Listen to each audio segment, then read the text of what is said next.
Assalamualaikum warahmatullahi wabarakatuh. Kembali lagi bersama saya Zafran Muzaffar Reza, NIM C1B020104, mahasiswa Universitas Jambi, jurusan Manajemen, Fakultas Ekonomi dan Bisnis. Pada kesempatan kali ini akan membawakan materi lanjutan, yaitu perbandingan metode full costing dan variable costing. Langsung saja mari kita simak bersama-sama.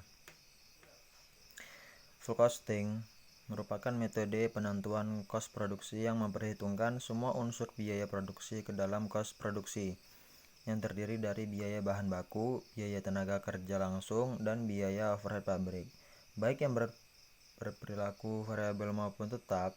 Dengan demikian, harga pokok produksi menurut full costing terdiri dari unsur biaya dan produksi. Berikut ini adalah format perhitungan dengan metode full costing menurut Mulyadi.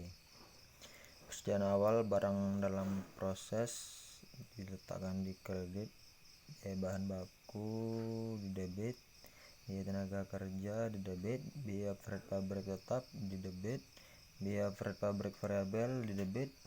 Kemudian ada biaya produksi di kredit, harga pada saat itu di kredit, dan ada persediaan akhir barang dalam proses. Lalu untuk hasil akhirnya didapatkan harga pokok produksi di kredit posisinya. Oke, ini adalah format untuk perhitungan dengan metode full costing. Seluruh biaya dari biaya bahan baku, biaya tenaga kerja langsung, biaya overhead pabrik variabel, biaya overhead tetap dijumlahkan, kemudian didapatkan harga pokok produk. Variable costing merupakan metode penentuan kos produksi yang hanya memperhitungkan biaya produksi yang berperilaku variabel saja ke dalam kos produksi, yang terdiri dari biaya bahan baku, biaya tenaga kerja langsung, dan biaya overhead pabrik variabel. Format perhitungan dengan metode variable costing menurut Mulyadi.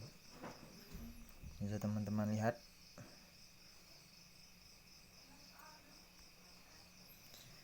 Kemudian ini ada format perhitungan dengan metode variable costing. Dari biaya bahan baku, biaya tenaga kerja, biaya overhead pabrik dijumlahkan, kemudian didapatkan harga pokok produk.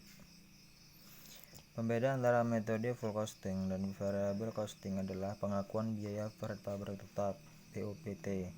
Jadi saat BOPT diperhitungkan maka full costing, dan apabila BOPT tidak diperhitungkan maka hal tersebut variable costing. Namun demikian, dalam pembuatan laporan harga pokok produksi sebagai bagian daripada harga pokok penjualan dan laporan laba rugi, semua biaya harus dilaporkan untuk memenuhi konsep full disclosure dalam akuntansi keuangan. Menurut Indiani, perbandingan dampak metode full costing dan variable costing terhadap laba. Yang pertama, pada saat produksi dan penjualan sama, laba bersih yang dihasilkan sama tanpa dipengaruhi oleh metode yang digunakan.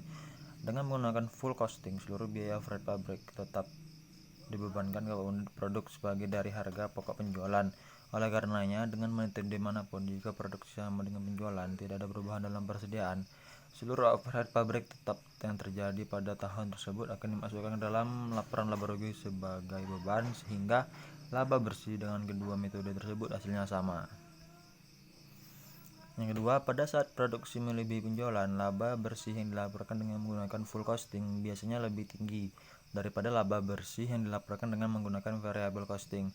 Hal ini terjadi karena menggunakan full costing, sebagian hanya biaya overhead pabrik tetap pada periode tersebut ditangguhkan dalam persediaan. Dalam menggunakan variable costing, seluruh biaya overhead pabrik tetap akan dibebankan langsung sebagai pengurang pendapatan pada periode tersebut.